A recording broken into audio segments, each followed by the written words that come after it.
अब देखिए हम लोग बढ़ चुके हैं आगे, तो उसमें हम लोग पहला प्रोसेस खत्म कर दिए थे कि हाँ भाई अयस्क का साफ सफाई करना है। दूसरा प्रोसेस ये था कि अयस्क जो आप साफ सफाई किए हैं उसको ऑक्साइड में कन्वर्ट करना है। ऑक्साइड में करने के हमारे दो विधि थे, एक तो वायु की उपस्थिति में, एक वायु के अनुपस्थिति में। अब जब हम उसका ऑक्साइड बना लिए हैं तो ऑक्साइड से हमको क्या निकालना है, धातु निकालना है। और धातु निकाल के बाद उसके बाद हम उसको एकदम प्यूरिफाई करके प्योर कर देंगे।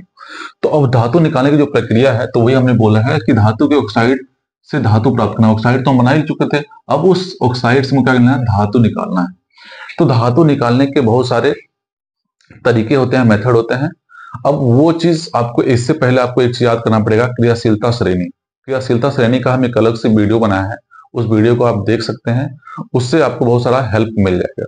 तो क्रियाशीलता श्रेणी में जो सबसे नीचे आते हैं, जो हाइड्रोजन जिससे नीचे आते हैं, जैसे मरकरी हो गया, तो वो क्या होता है, सिर्फ आप उसको गर्म कर देंगे उसके ऑक्साइड को, तो आराम से धातु में कन्वर्ट हो जाएगा। जैसे मान लीजिए कि ये सल्फर है, सल्फर वाले को ऑक्सीजन के साथ करते हैं, ये आपको पहले ही जा चुका है। अब ये ऑक्साइड बन गया, इसके ऑक्साइड को फिर थोड़ा सा और हीट करते हैं तो ये किसमें होता है, धातु में कन्वर्ट हो जाता है, परिवर्तित हो जाता है। अब ये तो हो गया सिर्फ जो नीचे है, क्रियाशीलता श्रेणी जो नीचे है, लेकिन बाकी जो ऊपर है और जो बीच में, उसका क्या करेंगे।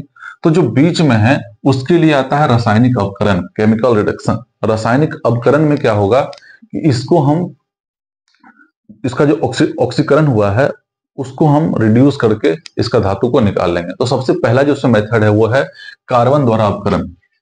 बहुत सारा मेथड है, हम एल्युमिनेट करके भी कर सकते हैं, लेकिन सबसे पहला जो हम मेथड यूज किए हैं वो कार्बन के साथ किए हैं। इसमें हम करते क्या है कि धातु के ऑक्साइड को कोक या कोयला के साथ, सी मतलब वहां पे वही है, कोक और कोयला है, कोयला के साथ जब हम इसको गर्म करते हैं तो किसमें कन्वर्ट हो जाता है, धातु में कन्वर्ट हो जाता है। तो देखिए वही चीज आपको बताया गया है कि कार्बन द्वारा अवकरण क्रियाशीलता श्रेणी में जो धातु मध्यम में होते हैं, मध्यम में कौन कौन सा आता है, जैसे आयरन हो गया, जिंक हो गया, लीड हो गया, मतलब जिसको आप सीसा बोलते हैं, उसके अलावा टीन हो गया, तो ये सब जो है बीच में आते हैं क्रियाशीलता श्रेणी में। तो ये सब किसके द्वारा होगा, कार्बन द्वारा अवकरण के द्वारा होगा। इस विधि में धातु के ऑक्साइड को कोक या कोयला से मिलाकर एक भट्टी में गर्म किया जाता है। अब गर्म करने पे क्या होता है, जिससे मान लीजिए इसको हम कोयला मिला दिए और इसको गर्म कर रहे हैं, गर्म करने पे ये क्या होता है, धातु में हमको जो धातु था वो मिल गया। ऑक्साइड से क्या मिल गया, धातु। ऑक्साइड से क्या मिल गया, धातु। ऑक्साइड से क्या मिल गया, धातु। तो आसानी से आपको ये इंपॉर्टेंट है कि किसके किस लिए यूज होता है, लीड जस्ता टिन, इसके लिए। अगर आपको ये याद नहीं करना है कि हाँ किसके किसके लिए होगा लीड जस्ता टिन, तो आपको क्या करना पड़ेगा, जो क्रियाशीलता श्रेणी है उसको याद कर लीजिए। तो क्रियाशीलता श्रेणी में जो बीच में होंगे वो सब किसके द्वारा होगा, कार्बन द्वारा अवकरण होगा। ठीक, तो इसको आप लिख लीजिए, इसके आगे का बताते हैं। अब देखिए हम लोग ऑक्साइड से धातु बनाने की प्रक्रिया में आ चुके हैं। तो उसमें हम दो प्रक्रिया पढ़ चुके हैं, एक तो उष्मा से गर्म करके हम उसको धातु प्राप्त कर सकते हैं, दूसरा कार्बन के अवकरण के द्वारा। अब एक और अवकरण है एल्युमिनियम द्वारा अवकरण। तो एल्युमिनियम द्वारा जब अवकरण किया जाता है तो इस विधि को बोला जाता है एल्यूमिनोथेरिक विधि। तो आपको अगर ये आएगा कि एल्यूमिनोथेरिक विधि किसको बोलते हैं, तो एल्युमिनियम द्वारा अवकरण, एल्युमिनियम द्वारा धातु के ऑक्साइड का अवकरण करके धातु में बनाने की प्रक्रिया को एल्यूमिनोथेरिक विधि कहते हैं। उसमें देखिए क्या हुआ। अब क्वेश्चन उठ सकता है कि सर इसको एल्युमिनियम से हम क्यों अवकरण करवा रहे हैं, कार्बन से करवा रहे थे। देखिए यहाँ पे जो कुछ मेटल है ये सब थोड़ा रिएक्टिव है, रिएक्टिव है मतलब क्रियाशील है। क्रियाशील होने की वजह से इसको जब कार्बन के साथ रिएक्शन करवाया जाता है तो ये कार्बन डाइऑक्साइड बना लगता है। तो कार्बन डाइऑक्साइड जब मान लेगा तो हमारा अच्छे से वो मेटल जो धातु है वो नहीं बन पाएगा। तो इसीलिए हम इसको एल्युमिनियम के साथ रिएक्शन कराते हैं। एल्युमिनियम के साथ रिएक्शन कराने के बाद, अपकरण कराने के बाद हमको ये जो धातु है आसानी से मिल जाता है। ठीक, तो ये आपका विधि हो गया अपकरण का। अब एक और विधि है ऑक्साइड से या फिर क्लोराइड से धातु प्राप्त करने का, वो है विद्युत अपघटन। पहला कौन था, अपकरण, अब कौन है, विद्युत अपघटन। विद्युत अपघटन द्वारा देखिए लिखा गया है, वैसे लोग जो क्रियाशीलता श्रेणी में ऊपर भागना है, इसलिए हम बार बार जोर दे रहे हैं क्रियाशीलता श्रेणी पे, अलग से हम इसलिए वीडियो बनाए हैं ताकि आपको याद हो जाए। तो ऊपर में कौन कौन आते हैं, जैसे सोडियम है, पोटासियम है। ठीक, तो ये लोग क्या है कि ऊपर में आते हैं, तो इनका जो ऑक्साइड से धातु बनाने की प्रक्रिया वो किसके द्वारा होगा, विद्युत अपघटन के द्वारा होगा। हम लोग करते क्या है, इसको पहले पिघला लेते हैं, पिघलाने के बाद हम इसको आराम से मान लीजिए इस तरह का बना लेते हैं। पिघलाने के बाद ये बैटरी मान लीजिए कनेक्शन कर दिए हम, एक टर्मिनल को जहां पे माइनस है उसको कैथोड, जहां प्लस है उसको बोलते हैं एनोड। इस तरह का बना लेते हैं। ये मान लो पिघला हुआ हमारा है सोडियम क्लोराइड है या जो भी है। ठीक, अब ये क्या करेगा, एक लोग तो जाएगा इस पे, एक लोग जाएगा इस पे जाएगा। तो इस तरह से विधि से हम लोग इसको अलग कर पाते हैं आसानी से। तो देखिए उसी में क्या करते हैं, जैसे NaCl है, हमने बोला कि इस धातु के द्वारा क्लोराइड या ऑक्साइड को हम लोग विद्युत अपघटन करके धातु प्राप्त कर सकते हैं। तो एक तो हम एग्जाम्पल लिए क्लोराइड का, सोडियम क्लोराइड, दूसरा एग्जाम्पल लिए हम ऑक्साइड का, एल्युमिनियम ऑक्साइड। अब NaCl है, तो NaCl को हम वही बताएं विधि, क्या करते हैं हम लोग एक बर्तन में लिए और इसमें हम जोड़ दिए हैं कनेक्शन, कनेक्शन जोड़े तो एक तो माइनस कनेक्शन, एक है प्लस कनेक्शन। तो इसको बोलते हैं, माइनस कनेक्शन वाले को बोलते हैं कैथोड और प्लस वाले को बोलते हैं एनोड। अब इसको हम बैटरी से जोड़े हुए हैं कनेक्शन। तो क्या होगा, जब हम इसको गला के पिघला के हम इसको देते हैं, तो जैसे ही कनेक्शन हम करेंगे, इसका बैटरी के साथ कनेक्शन करते हैं बैटरी के साथ, तो कनेक्शन करने के बाद क्या होता है, इसका Na प्लस ये Cl में टूट गया मान लीजिए, देखिए यहाँ पे हम लिखे भी हुए हैं, ये मान लीजिए कि ये है, तो ये क्या होगा, जैसे ही हम इसको इलेक्ट्रिक देंगे ये टूटेगा, किसमें टूटेगा, Na प्लस और Cl माइनस में टूटेगा। अभी जब टूट गया तो टूटने के बाद एक लोग तो भागेगा माइनस पे, एक लोग भागेगा प्लस पे। तो माइनस पे भागने वाला कौन है, देखिए माइनस पे भागने वाला है सोडियम और प्लस पे भागने वाला कौन है, क्लोरीन। और जब ये प्लस पे जाता है तो इलेक्ट्रॉन इलेक्ट्रॉन लेके इसका जो प्लस चार्ज है वो खत्म हो जाता है, किसमें कन्वर्ट हो जाता है, धातु में कन्वर्ट हो जाता है। तो यही प्रोसेस है आपका विद्युत अपघटन का, वही सेम प्रोसेस आपका एल्युमिनियम ऑक्साइड के लिए भी किया गया है।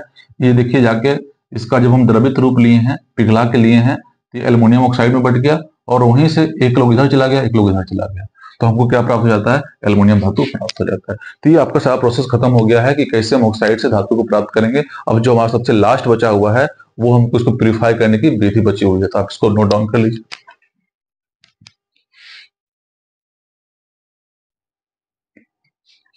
पूरे धातु क्रम में हम लोग वही 4 स्टेप पढ़ रहे हैं जो बहुत जरूरी है। चारों स्टेप, सबसे पहले जरूरी उसका जो हमने एक्स निकाला है उसकी साफ सफाई, साफ सफाई करने के बाद उसका ऑक्साइड बनाना, ऑक्साइड बनाने के बाद उससे धातु बनाना, और धातु जब बन गया है तो उसमें कुछ मिश्रित जो है अपद्रव है, इम्प्योरिटी जो है वो रह जाते हैं, गंदगी, तो उसी को हमको निकालना है सबसे लास्ट में। तो उसी को हम लोग बोलते हैं शोधन या प्यूरिफिकेशन।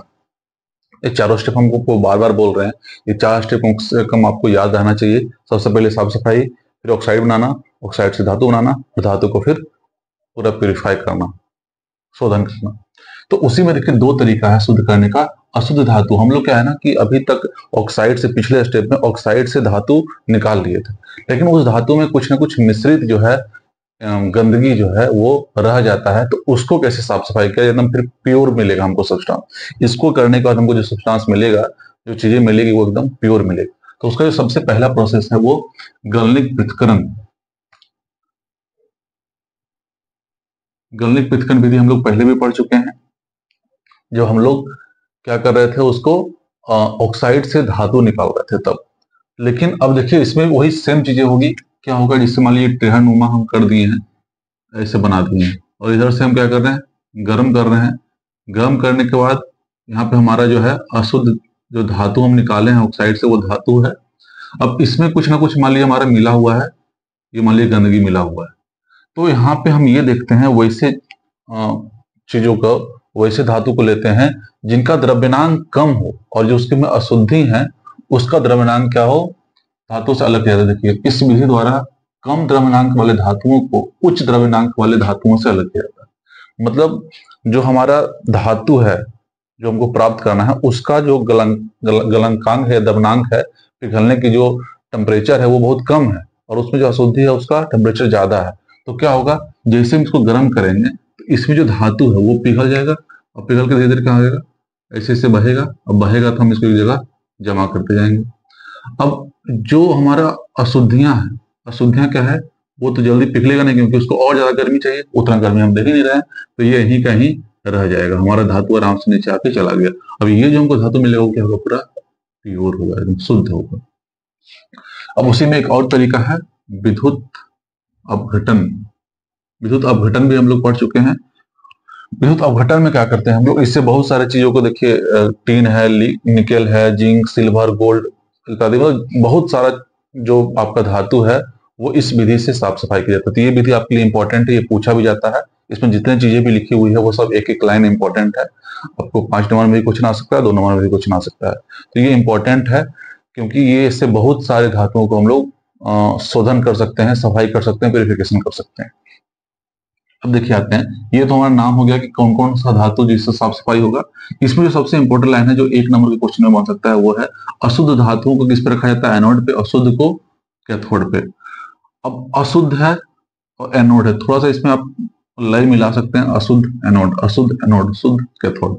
ठीक, अगर एक याद रहेगा तो दूसरा अपने आप याद हो जाएगा।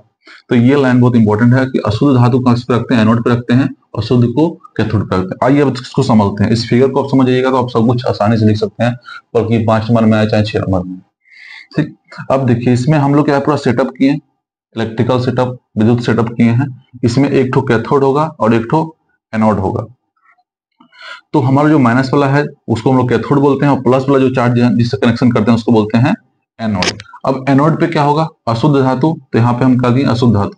हम क्या चल रहे हैं, एक एग्जाम्पल लेके चल रहे हैं कि मान लीजिए कि हम कॉपर का सफाई करने जा रहे हैं, तो कॉपर का सफाई हम कैसे करेंगे उसका एग्जाम्पल लेके हम समझते हैं कि विद्युत अपघटन विधि क्या होता है। तो कॉपर का जो अशुद्ध भाग था, जो हम उसके ऑक्साइड से निकाल के रखे हुए हैं, तो उसमें भी कुछ ना कुछ गंदगी बचा हुआ है, तो अशुद्ध है। तो अशुद्ध को हम किस पे रख दिए हैं, एनोड पे रख दिए हैं। अब कोई पहले से कॉपर जो शुद्ध है पहले से, उसको हम किस पे रखे हैं, एनोड पे, सॉरी कैथोड पे रखे हैं। किस पे, अशुद्ध, इस पे शुद्ध, कैथोड पे शुद्ध, एनोड पे अशुद्ध। अब रख दिए। अब इसमें कुछ सॉल्यूशन विलयन हमको मिलाते हैं। विलयन किसका होना चाहिए, जो आप मेटल ले रहे हैं शुद्धिकरण के लिए उसी का होना चाहिए विलयन। तो यहाँ पे हम लोग क्या कर सकते हैं, यहाँ पे हम ले सकते हैं CuSO4 का हम विलयन ले लिए हैं। ठीक, CuSO4 का सॉल्यूशन ले लिए हैं। अब CuSO4 का सॉल्यूशन है, अब देखिए होगा क्या। अब हम इसमें बैटरी जोड़ दिए हैं, बैटरी जोड़ेंगे, जैसे हम इसका स्विच ऑन करेंगे कनेक्शन, करंट इसमें आ जाएगा। अब करंट आने के बाद क्या होगा, ये जो शुद्ध है, ये Cu है, इसका कुछ कुछ भाग क्या होगा, टूट टूट के पानी में आएगा, ये सॉल्यूशन में आएगा। टूटेगा कैसे, देखिए एनोड पे क्या होगा, ये जो कॉपर था तांबा, ये टूटेगा किसमें, अपने आयन में टूटेगा। आयन में टूटने के बाद ये क्या देगा, इलेक्ट्रॉन देगा। तो यानी ये टूटेगा और आने के बाद यहाँ पे क्या देगा, Cu प्लस। और यही Cu प्लस क्या होगा, फिर इस पे यहाँ पे चढ़ जाएगा कैथोड पे। और ये जब कैथोड पे चढ़ेगा तो ये 2 इलेक्ट्रॉन भी इसको मिल रहा है। 2 इलेक्ट्रॉन जब इसको मिलेगा तो फिर से किसमें मिल जाएगा, धातु में। लेकिन अंतर क्या होगा, ये टूट के अब जो यहाँ पे जा रहा है ये पूरा शुद्ध है, और ये जो नीचे है, नीचे जो इसका कुछ बचते जा रहा है गंदगी, वो नीचे यहाँ पे जमा होते जा रहा है, क्योंकि इसमें जो अशुद्धियां थे धीरे धीरे नीचे टूट टूट के गिरते जा रहा है। उससे हम लोग क्या बोलते हैं, एनोड मड बोलते हैं। वो धीरे धीरे उसमें जो गंदगियां हैं वो नीचे आते जाता है, और वही कारण है कि जैसे जैसे इसका हम लोग करंट बढ़ाते जाते हैं, बहुत टाइम होते जाता है, इसका जो शेप है वो एकदम बदलता जाता है। हम लिए थे एकदम पूरा, मान लीजिए कि एकदम चौखुट लिए थे, लेकिन धीरे धीरे क्या हो रहा है, ये टूटते जा रहा है, टूट के इस पे जमा होते जा रहा है, एकदम प्योर बनते जा रहा है। ये क्या है, शुद्ध धातु है।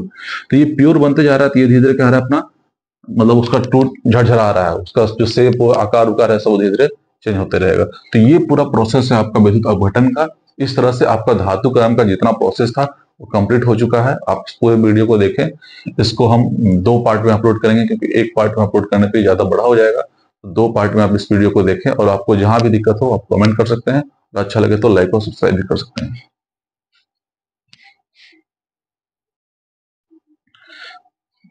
तो धातुक्रम का जो चारों स्टेप है वो हम लोग बहुत अच्छे से समझ चुके हैं कि क्या क्या होता है। 4 स्टेप, साफ सफाई, उसका ऑक्साइड बनाना, ऑक्साइड से फिर धातु प्राप्त करना, और धातु प्राप्त करने के बाद उसका शुद्धिकरण करना, 4 स्टेप है। तो अब अगर हम किसी का एग्जाम्पल है, किसी का हम अयस्क ले लिए हैं और उसको चाहते हैं कि हम साफ करके हम प्योर निकाल रहे हैं अब धातु, तो क्या क्या स्टेप करना पड़ेगा। तो उसी में एक एग्जाम्पल लिए हैं हम जिंक का। अब देखिए जिंक जो सबसे पहले अयस्क होता है वो क्या क्या होता है, जिंक प्लेट, जिंकाइट और केलामाइन। जिंक प्लेट मतलब Zn, जिंकाइट मतलब Zno, और केलामाइन मतलब ZnCO3। अब ये एक्स है, लेकिन इसमें जो 2 एक्स है, केलामाइन और जिंक प्लेट, ये इंपॉर्टेंट है, इससे हमारा धातु निकाला जाता है। तो सबसे पहला काम, हमको और मिला, उसमें जो भी गंदगी उनकी है, धूल मिट्टी कण कंकड़ जो भी है, उसको साफ सफाई से अलग कर दिए। हम पहला एग्जाम्पल मान लीजिए यही ले रहे हैं, जिंक प्लेट ले रहे हैं। अब तो उसको कर दिए। अब हमको जो एक्स मिला उसको क्या किए फिर हम, क्योंकि ये सल्फाइड था, अब सल्फाइड है तो हम उसको क्या करते हैं, वर्जन करते हैं, ताकि वो किस में बन जाए, ऑक्साइड में बन जाए। उसको O2 के साथ हम उसको अभिक्रिया करवाते हैं, गर्म करते हैं, तो ये क्या बन जाता है, ZnO। अब ZnO बन गया तो इससे क्या करना है, तीसरा काम, कि इससे हमको धातु निकालना है, और धातु कैसा होगा, अशुद्ध। तो ZnO था, इसमें हम कार्बन का अपघटन किए, सॉरी अपकरण किए, रिडक्शन किए, तो क्या मिल गया हमको, Zn मिला, धातु मिला, लेकिन ये धातु कैसा है, अशुद्ध है। अब इसी का जब हम शोधन करेंगे तो हमको क्या मिलेगा, शुद्ध धातु मिलेगा। सेम वही प्रोसेस यहाँ भी है। यहाँ पे देखिए कार्बोनेट था तो सिर्फ एक ही अंतर होगा कि यहाँ पे सल्फेट था तो हम इसको O2 या वायु के उपस्थिति में किए थे, और यहाँ पे वायु के अनुपस्थिति में इसको ऑक्साइड बनाएंगे। ऑक्साइड बनाने के बाद कार्बन बनाने के बाद अशुद्ध धातु। अब अशुद्ध धातु को शुद्ध कैसे बनाएंगे, उसका प्रोसेस देखिए, फिर वही काम करना है। एनोड पे क्या रखना है, अशुद्ध, कैथोड पे क्या रखना है, शुद्ध। तो लेकिन यहाँ पे हम शुद्ध के फॉर्म में एल्युमिनियम रख रहे हैं ताकि एल्युमिनियम पे जमा हो, बाद में उसको हम अलग कर लेंगे। तो होता क्या है, जब अशुद्ध Zn है और यहाँ पे हम विलयन का ले रहे हैं, ZnSO4 का ले रहे हैं, तो ये जब इसमें जब जैसे बिजली सप्लाई होगा, बिजली का जैसे ही सप्लाई होगा तो ये क्या होगा, हल्का हल्का टूटना स्टार्ट करेगा। टूटना स्टार्ट करेगा तो कैसे टूटेगा, Zn प्लस में टूटेगा, ठीक। और इसके साथ 2 इलेक्ट्रॉन भी निकलेंगे, और यही Zn प्लस कहाँ चढ़ जाएगा, ये कैथोड पर चढ़ जाएगा और कैथोड पर जमा होता जाएगा। तो ये वाला जो हमारा लेयर है ये धीरे धीरे मोटा होते जाएगा, और ये धीरे धीरे क्या हो जाएगा, ये धीरे धीरे पतला होता जाएगा, ठीक। तो ये आपका पूरा प्रोसेस है, और यहाँ पे भी वही रिएक्शन फॉलो करता है कि कैथोड पे क्या होगा, आप देख सकते हैं कि कैथोड पे क्या होगा, कैथोड पे तो Zn+2 से क्या बन जाएगा, 2 इलेक्ट्रॉन लेके ये Zn बन जाएगा जो कि एकदम शुद्ध होगा। और इसके अपोजिट एनोड पे क्या होगा, एनोड पे ये टूटेगा, Zn से किस में टूटेगा, Zn+ आयन में टूटेगा, प्लस 2 इलेक्ट्रॉन देगा। तो ये पूरा प्रोसेस था आपका कि जिंक को कैसे हम लोग साफ करके धातु बना सकते हैं। अच्छा लगे तो लाइक और सब्सक्राइब करें।